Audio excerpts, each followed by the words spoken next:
Welcome to the Unitarian Universalist congregation of Flint. I am Sandra Murphy, and I will be the worship associate for this, our Canvas kickoff and celebration of spring service. We refer to ourselves as a welcoming community because we value diversity. We welcome and support people who identify as LGBTQINA+. We welcome and support people of all income levels, educational backgrounds, spiritual journeys, and political beliefs. You are all welcomed here. If you are searching for a church that believes love, the quest for justice, and the use of reason are the most important things, then our congregation might be right for you. To learn more about UUCF, please contact one of our ministers, the Reverend Lynn and Jerry Kerr. Contact information can be found on our website, uuflint.org. We have some announcements this morning. March is Women's History Month. This is a special time to celebrate past victories in the fight for women's rights, which are human rights, and to continue our work to ensure women truly have equal rights. Show your support for Black Lives Matter and make a difference. Please join the members of Flint's Woodside Church on the courthouse lawn in downtown Flint every Thursday from 1 to 2 p.m. to support the Black Lives Matter movement. Woodside invited UCF to join them in this persistent, insistent witness. So let's add our presence to this effort. See your e-update for details or call Reverend Jerry Kerr. Join us for coffee hour after the service on Zoom. The ID can be found on our website, on our Facebook page, and in the e-update. Now, we will begin our service with a prelude by Jennifer Howard.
Our chalice lighting words this morning.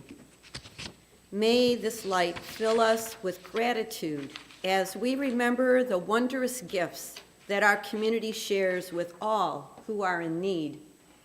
May it remind us to hold precious one another and the world which provides us with sustenance and beauty.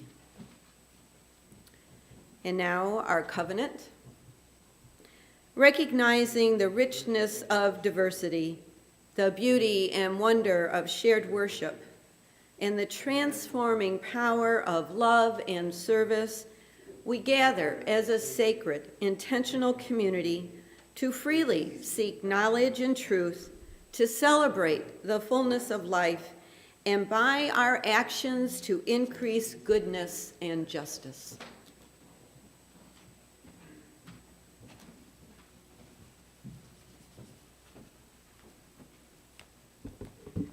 Good morning.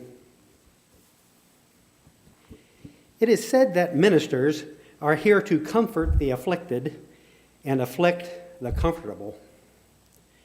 It seems we are all sometimes afflicted, and we are all sometimes comfortable. May our time together this morning be a comfort and a confrontation.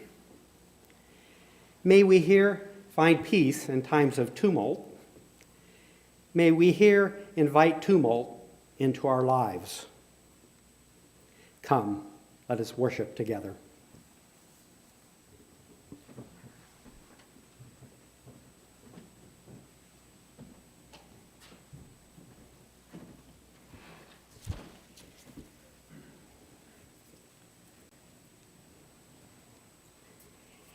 This morning,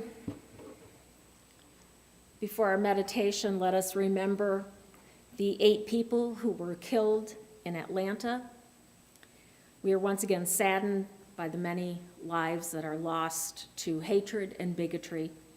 And may this service, dedicated to a faith that fights racism, bring some solace and justice. Our meditation this morning is a story by the renowned African-American essayist, poet, and author Langston Hughes. He entitled this piece, Salvation. I was saved from sin when I was going on 13, but not really saved. It happened like this. There was a big revival at my Auntie Reed's church, and she spoke of it for days ahead. My aunt told me that when you were saved, you saw a light, and you could see and hear and feel Jesus in your soul. I believed her. So every night for weeks, there was much preaching and singing and praying and shouting.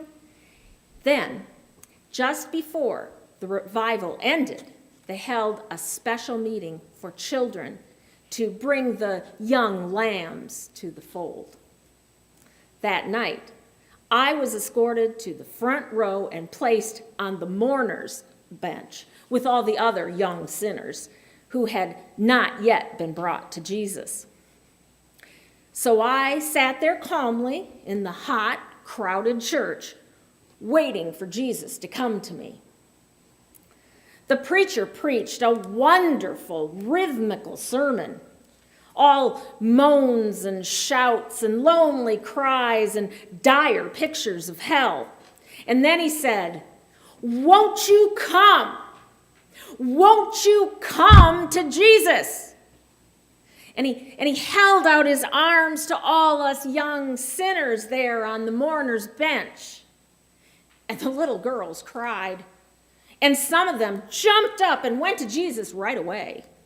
But most of us just sat there. A great many old people came and knelt around us and prayed. Old women with jet black faces and braided hair, and old men with work-gnarled hands. Still, I kept waiting to see Jesus. Finally, all the young people had gone to the altar and were saved. But one boy, and me. Wesley was his name, and Wesley and I were surrounded by sisters and deacons praying. It was very hot in the church and getting late now. Finally, Wesley said to me in a whisper, "God damn it, I'm tired of sitting here. Let's get up and be saved." So he got up, and he was saved. But I didn't go. I hadn't gone up because I hadn't seen the light or felt Jesus in my soul as my aunt had promised. I knew Wesley hadn't either, but he was sitting now proudly on the platform, swinging his knickerbockered legs and grinning down at me. So I decided I better lie too and say that Jesus had come and get up and be saved. So I got up, and suddenly the whole room broke into a sea of shouting. Waves of rejoicing swept the place, and women leaped in the air. That night, for the first time in my life but one, for I was a big boy, 12 years old, I cried in bed alone. Couldn't stop. I buried my head under the quilts, but my aunt heard me. She woke up and told my uncle I was crying because the Holy Ghost had come into my life and because I had seen Jesus. But I was really crying because I couldn't bear to tell her that I had lied, that I had deceived everybody in the church, and I hadn't seen Jesus, and that now I didn't believe there was a Jesus anymore, since he didn't come to help me.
"20 years ago, celebrated Harvard professor Robert Putnam made a seemingly simple observation. More and more people were going bowling for entertainment, but fewer and fewer were getting together to bowl in leagues. People were bowling alone, or more accurately, in smaller and smaller groups." In his book, Bowling Alone, Putnam showed that most people, not just bowlers, were increasingly disconnected from family, friends, society, all sorts of social structures. They were disconnected from them. His research involved 50,000 interviews, and he learned that people were not joining the PTA, the Elks, the Eagles, the Masons, bowling leagues, or churches. Pressures of time and money, mobility, sprawl, television, and finally the internet did it to us. He also found that societies that did not get together in large social groups had higher crime rates and less trust in people. He even showed how social bonds are the most powerful predictor of life satisfaction.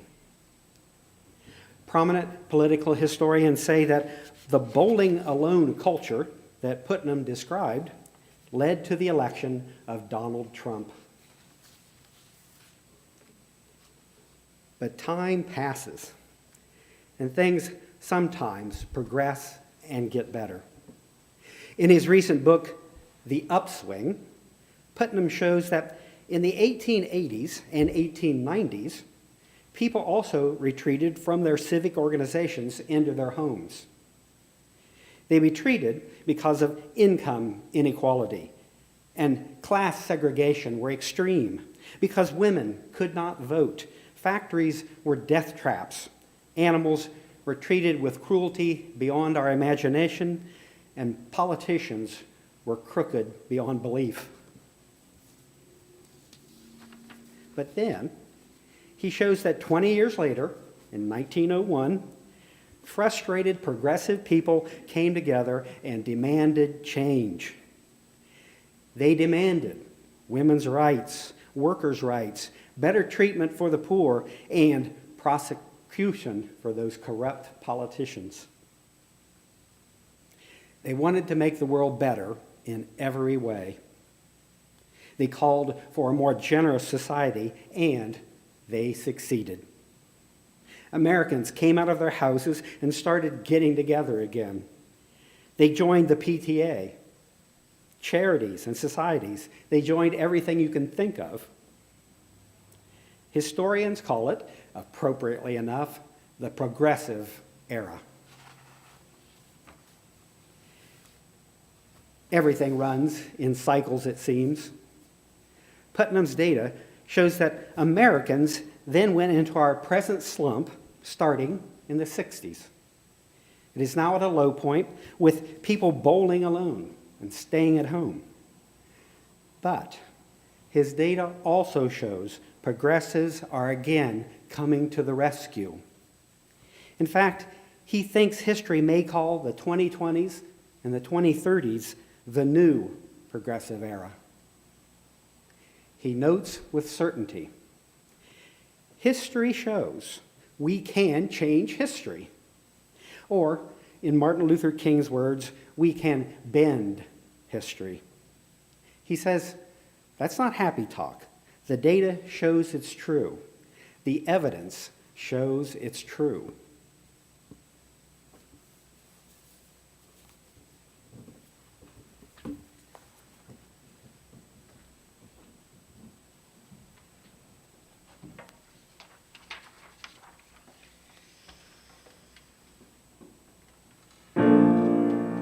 It's a tug of war, what with one thing and another, it's a tug of war. We expected more, but with one thing and another, we were trying to outdo each other in the tug of war.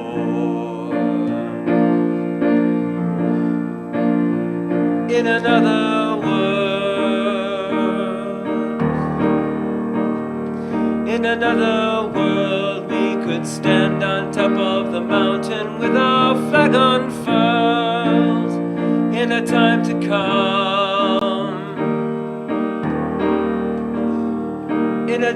come, we will be dancing to the beat played on a different drum. It's a tug of war, though I know I mustn't grumble. It's a tug of war, but I can't let go. If I do, you'll take a tumble, and the whole thing is gonna crumble. It's a tug of war.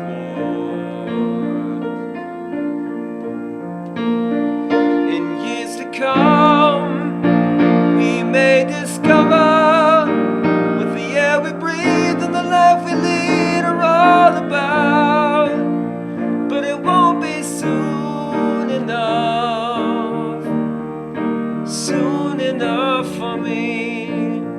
No, it won't be soon enough, soon enough for me. It's a tug of war.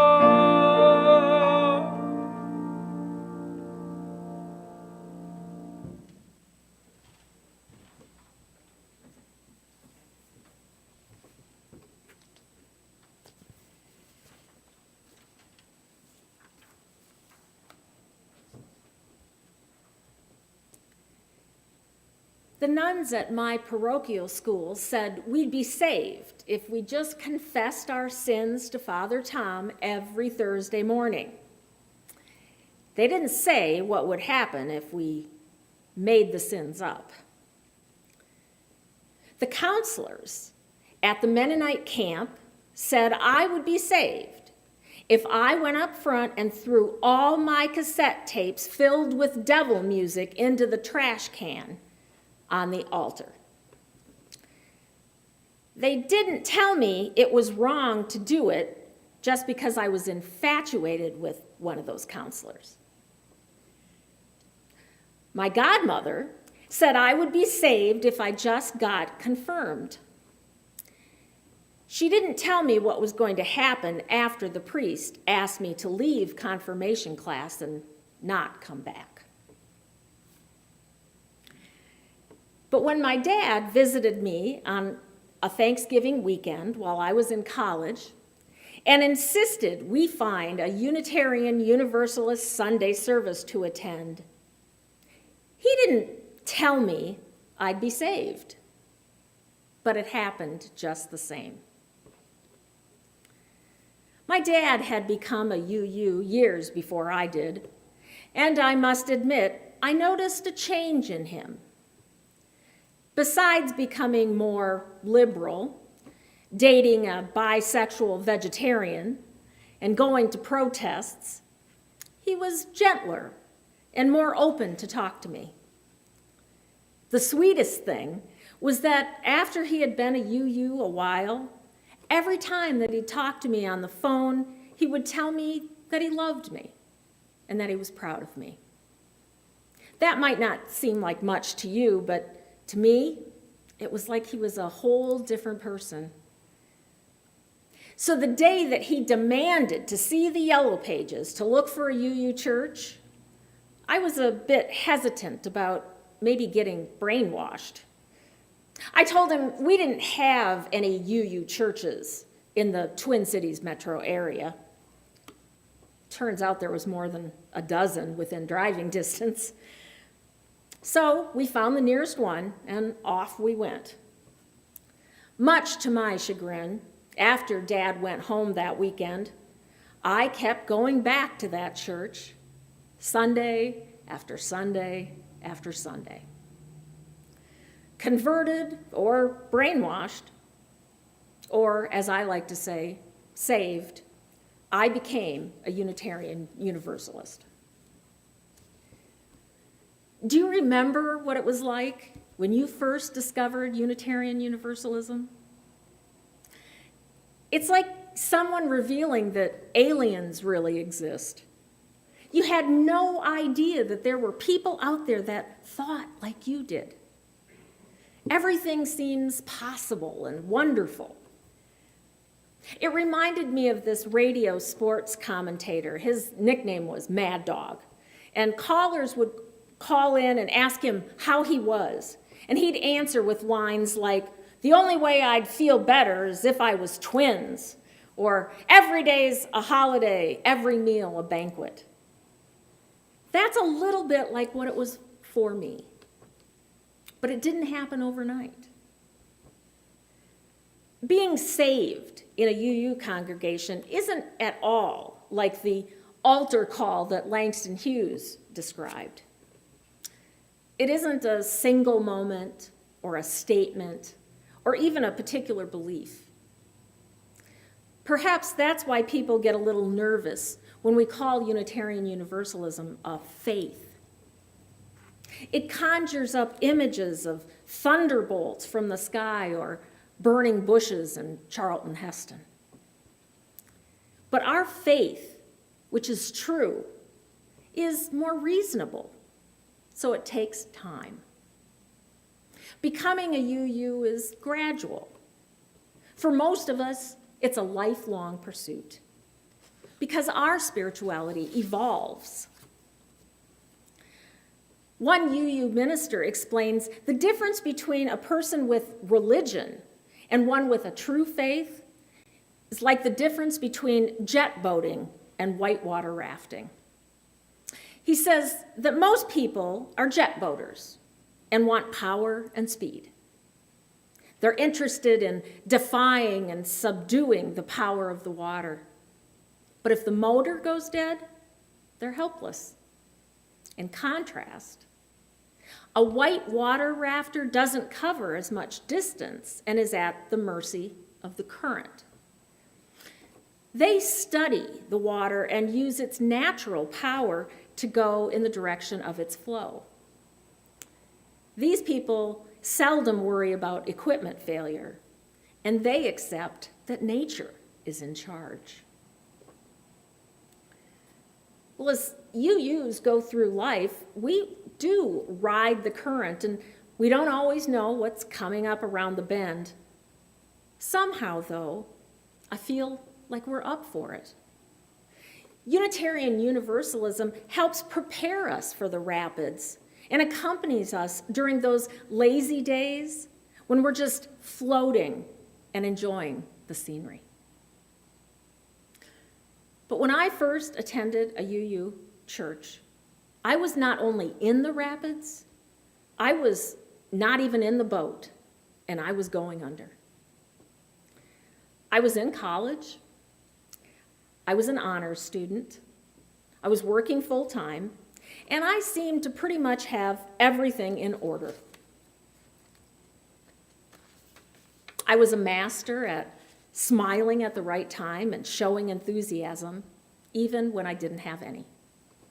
After all, I'd been doing it for a very long time. But I couldn't find it in me to like myself or to be hopeful. I never told anyone. You wouldn't want them to think you're crazy or that you just can't be happy with what you have.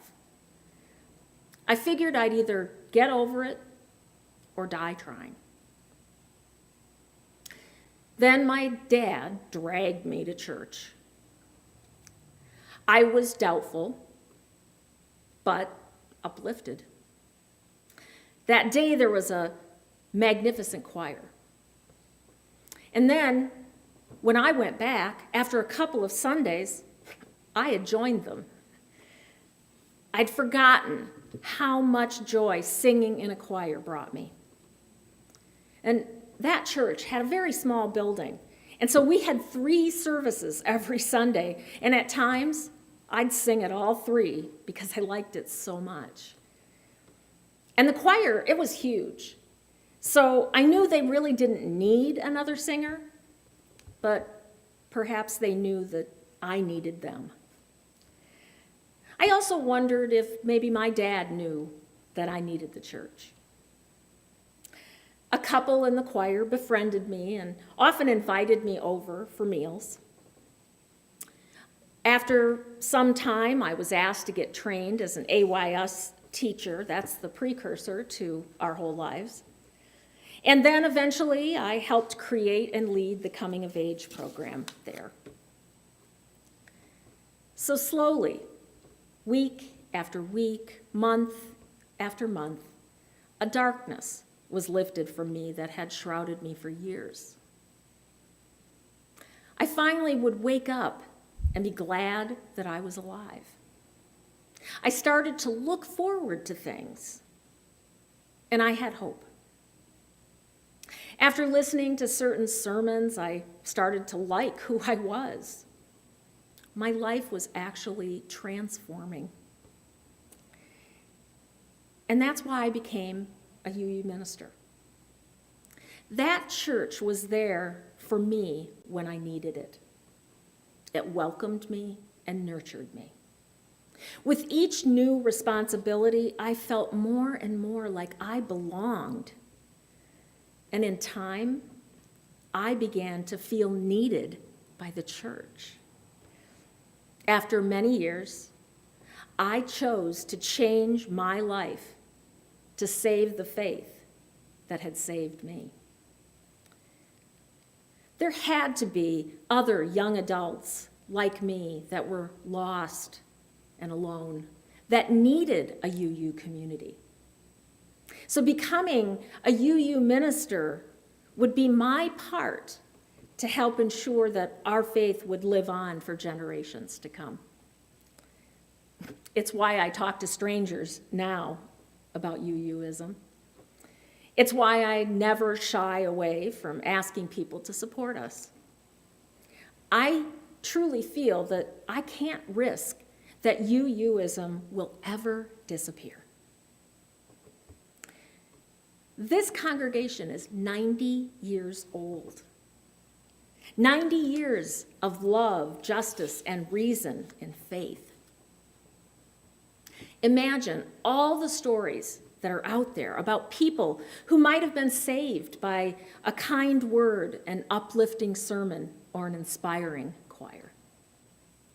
In 90 years, there must be people alive today that were saved by UUCF. Not to mention, right now, there are plenty of folks out there that I know need us. As you heard, we're at a point in history when once again too many people are bowling alone, as they say. People feel lost and are looking for a place to belong. They seek moral guidance for themselves and for their children. And many see the need for societal change and really don't know where to begin. But we do. We offer what people long for. We just need to let people know that we're here. And then we just need to be here. Letting people know that we're here is simple, and now is a perfect time to invite others to let us get to know us. With online services, no walking into an unfamiliar building and meeting strange people, visitors can watch us in the privacy of their own homes in their pajamas. You can help by going to our website and picking out a favorite service and sending a link to a friend. Or try inviting someone over to your home on a Sunday and have brunch for them. We never know who needs us and who just needs to be asked. Once people know that we're here, then we need to be there for them. And I mean, we need to put our best foot forward with great programming and staff, a beautiful building, and fantastic leadership. That takes your financial support and your talent. When you consider what you'll pledge to this congregation, I hope that you'll think about a life that needs to be saved tomorrow or in decades to come. And I'd also ask that you decide how much of your time this faith is worth to you. A vital and strong congregation needs all of its members to take on leadership at one time or another to remain a stable gathering place for everyone who needs it. I have no doubt that Unitarian Universalism will be available to all and always be available if we continue to support it in all of those ways. I am living proof that this is a true and saving faith. Join me in ensuring that it continues.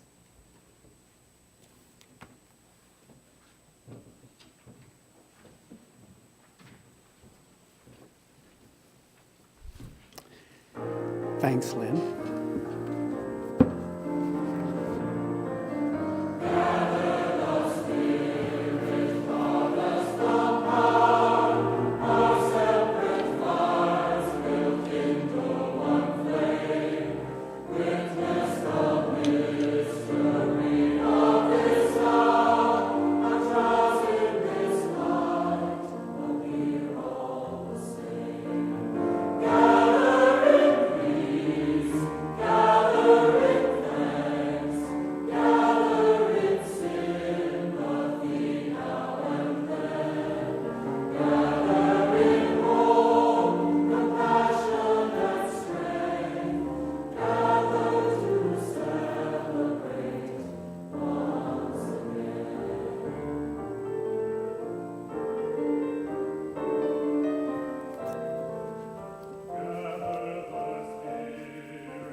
I had a simple plan that day, 35 years ago.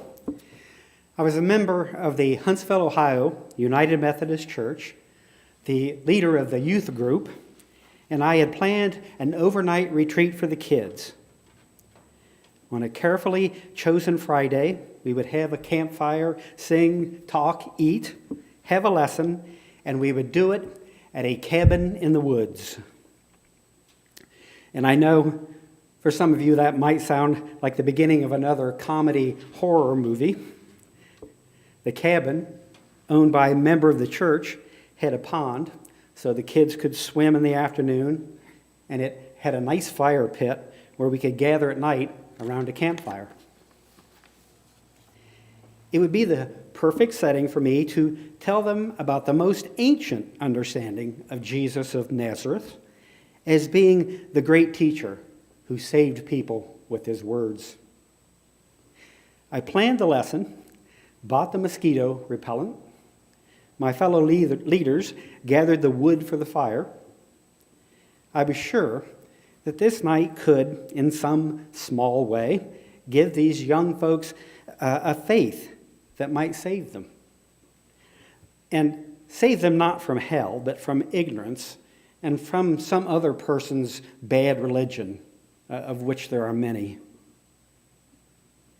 That may sound overly dramatic, but any faith leader who doesn't plan to save someone, at least a little bit, isn't much of a teacher or preacher. The afternoon swimming party went well. The kids had great fun, and everything was going smoothly. Then, as dusk approached, I lighted the fire and casually, naturally, meandered into a lesson. That's what you're supposed to do as a youth group leader. You don't just roast hot dogs and eat potato chips at a retreat. You have to put the young lambs onto your modern version of the mourner's bench. Not like, obviously, the one from this morning's reading from Langston Hughes. But nevertheless, our youth retreat was about giving young people some small piece of a saving faith. Of course, they were there for the fun of swimming and the sleepover and had no idea of what awaited them. Our service today is all about that thing called faith and why it is so important. For many people, the word faith is understandably distasteful. It is often used to describe unhealthful, irrational, even dangerous beliefs that do the exact opposite of saving people. Young Langston Hughes, like many people, did not find his aunt's faith to be true. Its demand for instantaneous salvation, seeing the light of Jesus on cue before the night got too late or too hot. That was not a true faith for Langston in 1913 and for many of us today. And now, 61% of Americans are in a group described by the Pew Research Center as ranging from being religiously relaxed to solidly secular. In other words, it's fair to say that 61% of Americans are not true believers. And the result? They're staying home on Sunday by the many millions. And then there are the Unitarian Universalists. The Pew Research data that I just quoted doesn't even describe UUs. In their chart, we are not considered a religion because it does not have a category for atheists, agnostic, pagans, unorthodox Christians who practice all of those things religiously. My friends, the Pew Research confirms what we have always thought about ourselves. We defy description. I think most of us are fine with that. We believe our uncommon, hard to describe religion can play an important role in saving America from its many problems. Many problems like racism, xenophobia, and white supremacy. Problems that can't be solved by clinging to the old common ways that have failed so spectacularly in the last few years.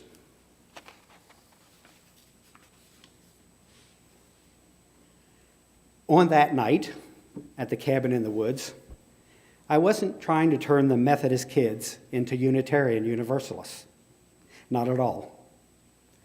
I had a short lesson on Jesus, the champion of peace, who saved people with his words.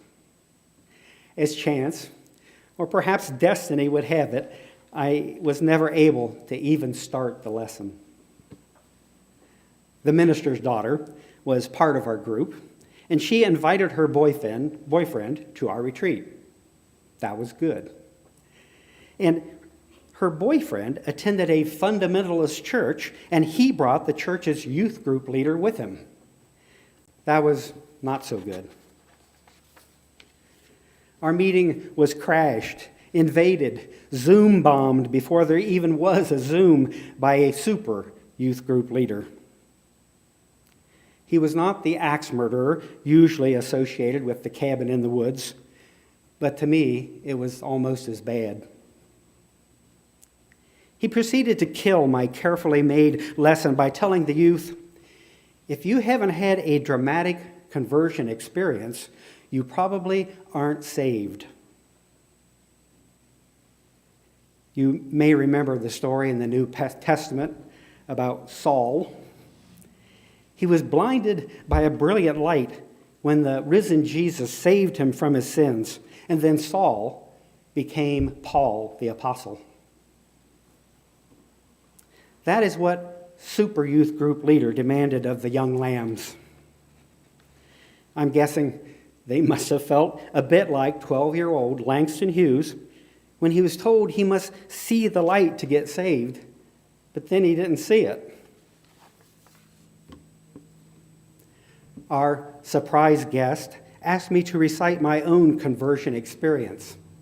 And I remember so well, I said, I believe getting saved happens over a period of time. It can be different for different people. It can be slow.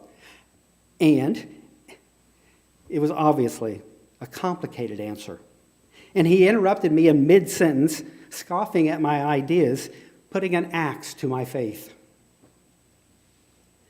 The lambs were not entertained by this dueling youth group leaders. Many of them retreated to the safety of the cabin to get away from it. A tug of war over who has the true faith is very poor entertainment on a Friday night. I didn't blame them for running away. They were safe in the cabin, safe from a theology I believe to be the opposite of saving.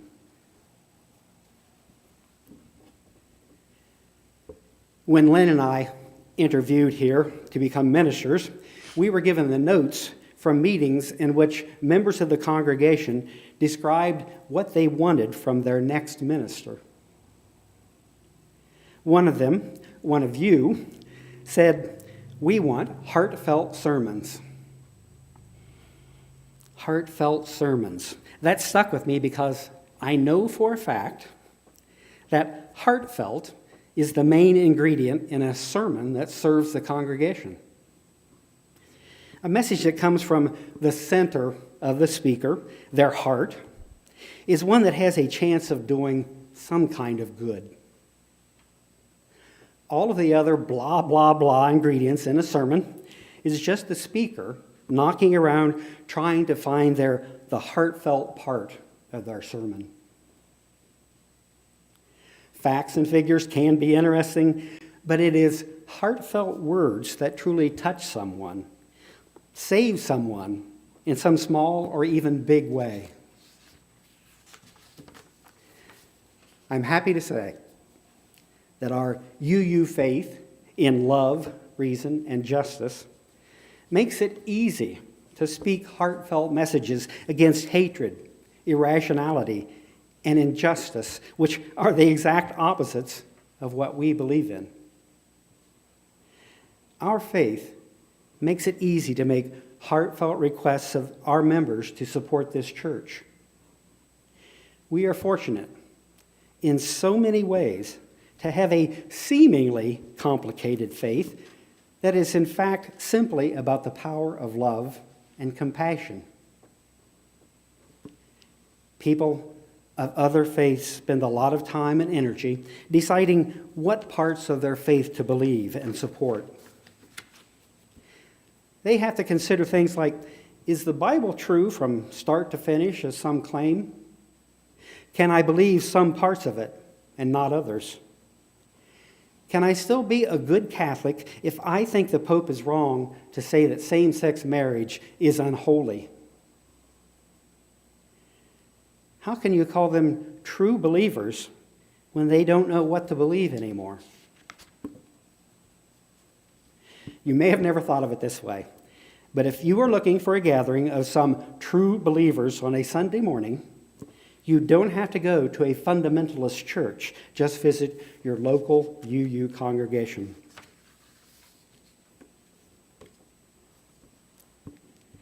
My theological rival that night by the campfire was a true believer, and I commend him for that. Of course, I feel strongly that many of his beliefs were irrational, unhelpful, and the opposite of salvation.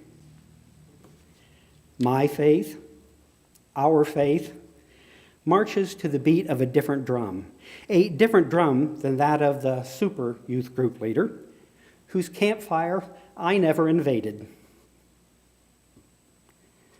That long ago debate on salvation at the cabin in the woods had a surreal, dreamlike feeling to it. It all happened by the flickering red light of a campfire, and I never even got a good look at the other true believer.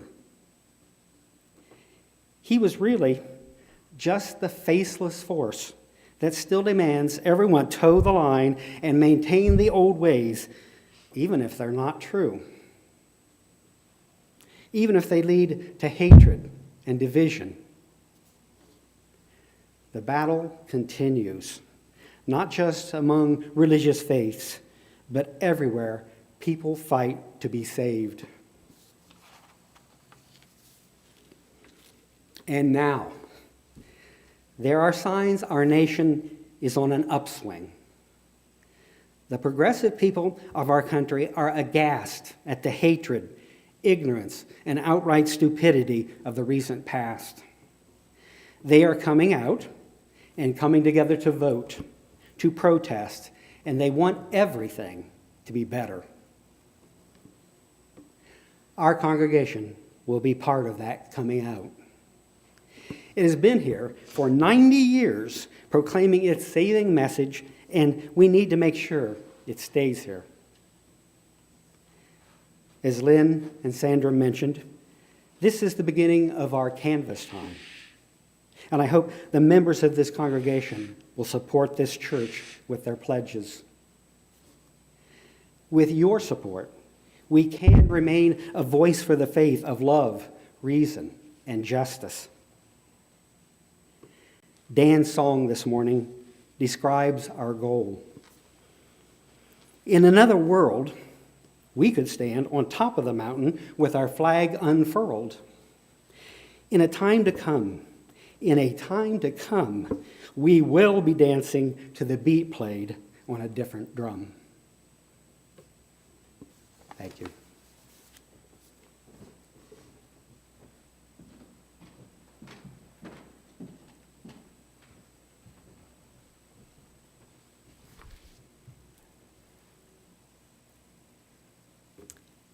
So our time for generosity today is going to look a little different because this is where I get to do, as the chair of the canvas, the pitch.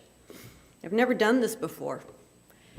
And so I took it very seriously as an opportunity for me to think about all of what UU churches have meant to me, and as well, how did I learn about being generous?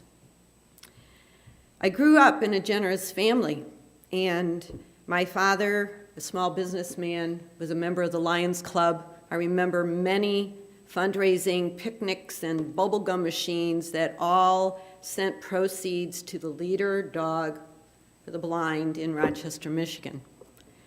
And my mother would walk up and down our suburban street with a little cardboard folder and collect dimes for the Mother's March of Dimes. I thought that little folder, when she came back and it was so heavy, was just the coolest thing. She also, as a member of the Mary Martha Guild at our Lutheran church, would from time to time go to the church with all these other women, and they would sew cancer pads, which we don't do that anymore, thank God. But I remember that it was a solemn ritual to do this, an act of healing.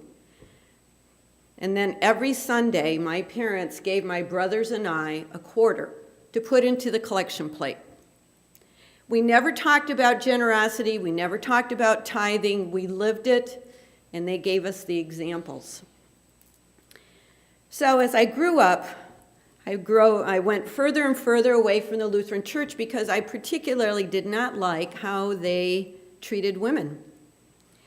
And in my late 20s, when I was a graduate student at Oakland University, a friend of mine invited me to go to the Birmingham Unitarian Universalist Church for a woman's retreat. If it wasn't that I loved Lucy dearly, I don't think I would have went, but I trusted her. And that weekend shocked and amazed me and gave me great excitement about here was a faith that valued women, that gave them a place to speak and to be themselves. I loved it. I went back and forth a few times to the Birmingham UU Church, but because I was finishing my program, I didn't join. Instead, I moved to Lansing, got my first real job and my first real paycheck, and I joined the East Lansing UU Church. I went to the Building Your Own Theology class, I went to the Getting to Know UU, and then I signed the book. And not long after I signed the book, I was asked to make a pledge. Never in my life had I been asked to make a pledge.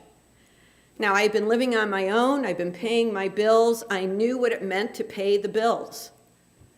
And now as a nonprofit manager, I also knew what it meant to raise money to ensure that programs would be in our community. So I made a pledge. And then I did that for 8 years, got married in the memorial garden of that church, and moved to Detroit with my husband. I found Northwest UU Church in Southfield. I walked in 7 months pregnant and fell in love. I signed the membership book immediately because of the people that were there and that I knew our child was going to have a wonderful church experience. And again, I was asked to make a pledge. So now I had to stop and think about my pledge was going to be based on not a full-time salary, but part-time when I had this baby. But I thought I could do it. So I made the pledge. And I also volunteered a heck of a lot of time. I signed up for coffee hour. I was teaching RE. I served on the search committee for the minister that we brought to Northwest. Just did a whole lot of things, and I loved every single bit of it. And then life presented me with what I call a defining moment. My daughter was 9, and I decided I needed to file for divorce.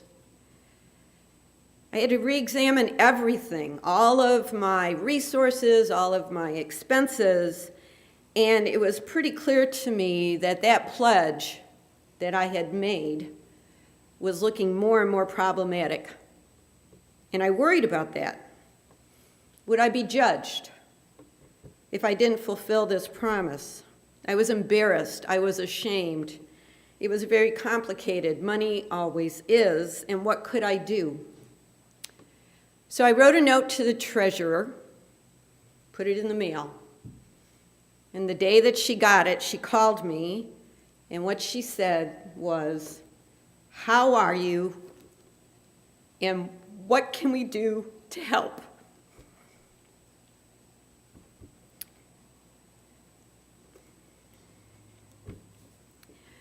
There was no judgment, no talk about a pledge. Nothing was ever said about that.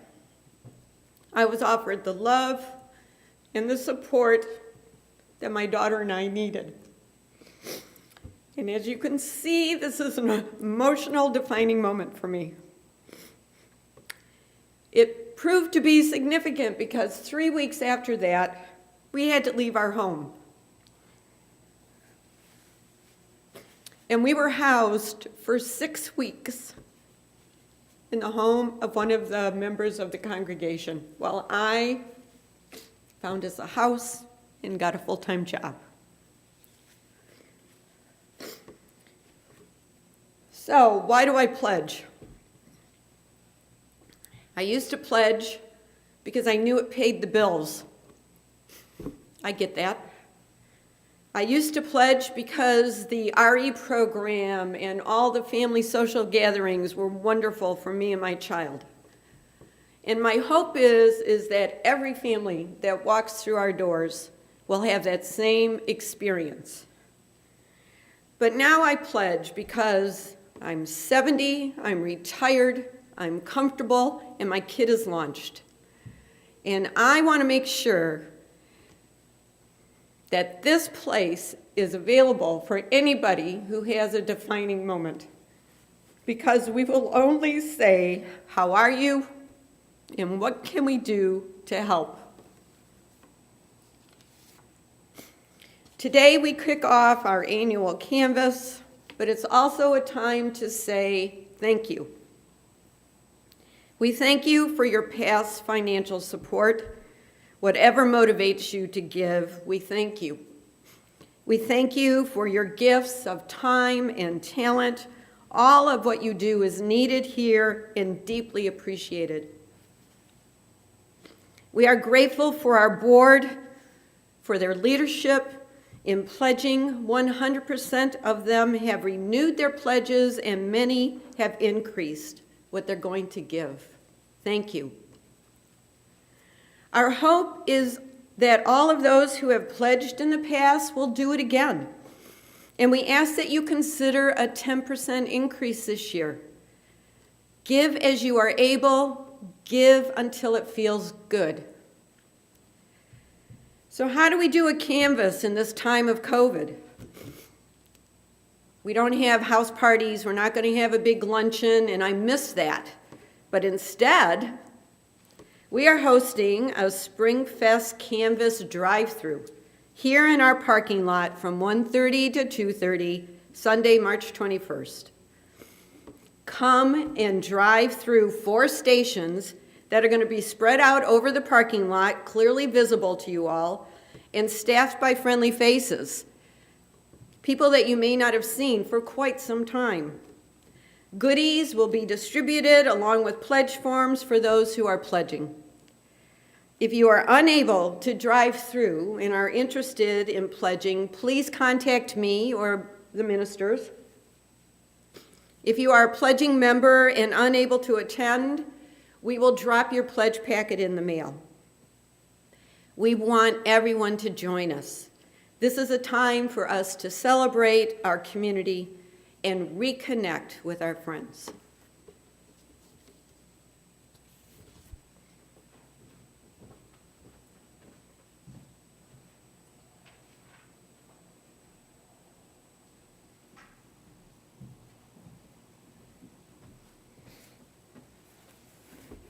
Thank you, Sandra. In this community, we give and we receive. May we go forth now to share the bounty of our love.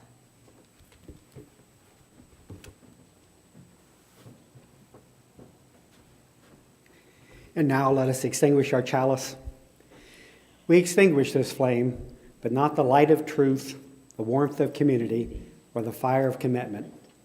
These we carry in our hearts until we are together again.